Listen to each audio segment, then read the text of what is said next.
Over the last months, Black Lives Matter has become really visible in the culture, thank goodness. And the questions that are starting to come to me from clients are, how can I have a more diverse business, more diverse clients, more diverse contractors, and big questions. Big questions. This is Mark Silver with Art of Business. And before I start on this, I want to say that I am not in any way a diversity, equity, inclusion expert. You should not look to me as any kind of an expert in this. There are amazing experts that I look to, like Nicole Lee of Inclusive Life, and Desiree Adaway of the Adaway Group, and Erica Hines of Every Level Leads. They are experts.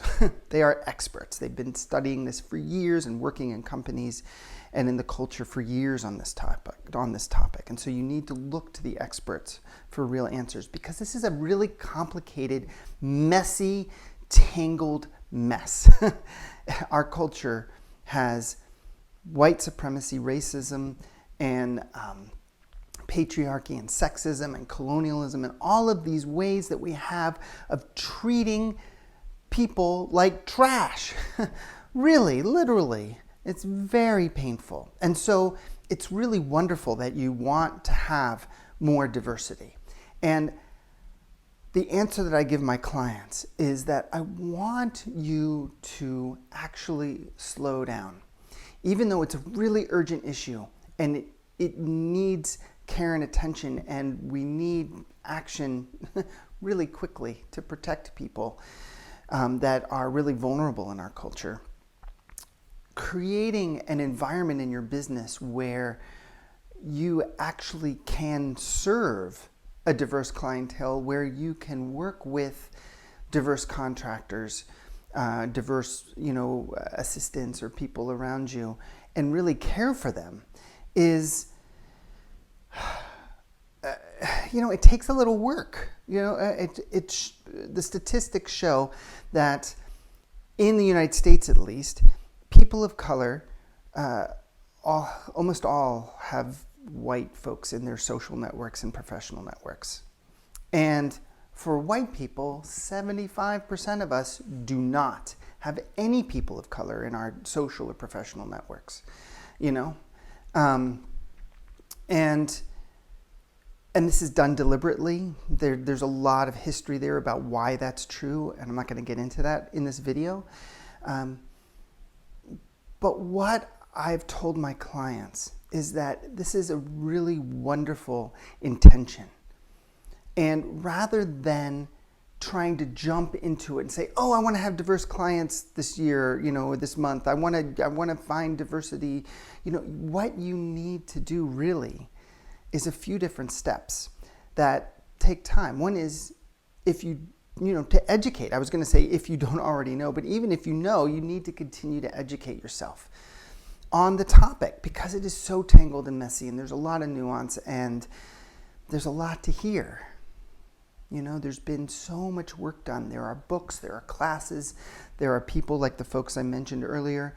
You can follow them and learn from them. So first, start to educate yourself about the topic, so that then you can start to take action from a place of knowledge. And taking action means that you will start to build trust with folks that are probably holding themselves at a distance from you, wondering if you're safe, wondering, maybe not even thinking about you at all, but if they are, just wondering like, oh yeah, I wonder, what's going to happen over here with this person. But as you learn and as you build trust, then your networks can start to reflect your education and your learning and your practice, and they become more diverse over time.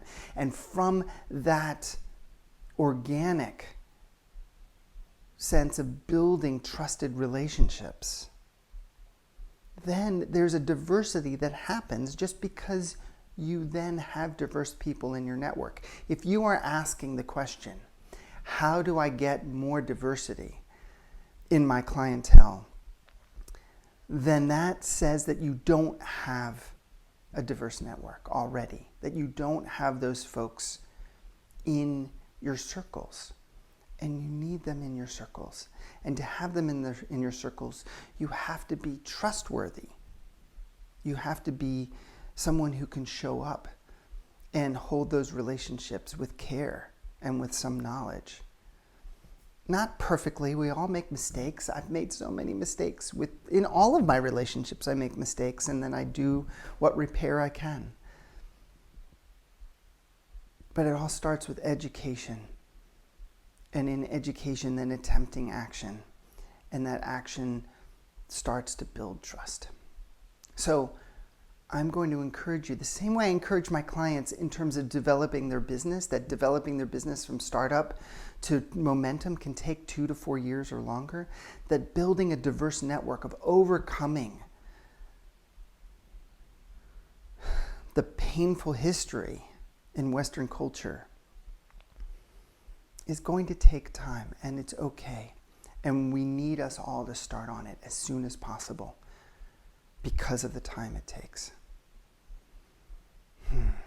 So dig in, find those resources. There are so many book lists and classes and folks out there right now. You can do it. You can totally do it. And we all need you to do it. And the one last thing that I want to say is about the why.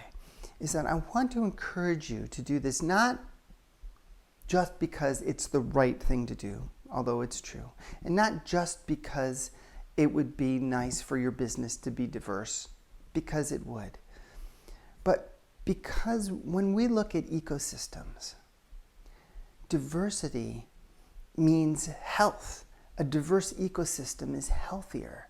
A diverse community is healthier. Having more viewpoints and more perspectives and more experiences mean that we create a stronger, healthier culture, society, neighborhood, community. And your business, too, is going to be way healthier and stronger from bringing in diversity. Or rather, I should say, from educating yourself so you can venture out into the diversity that is waiting for you. I hope this has been helpful.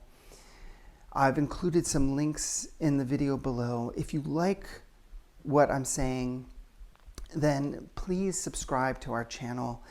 Click the bell so you get notified. Heart of Business is all about the intersection of nitty-gritty business, grounded spirituality, and social justice. So, blessings to you and your business.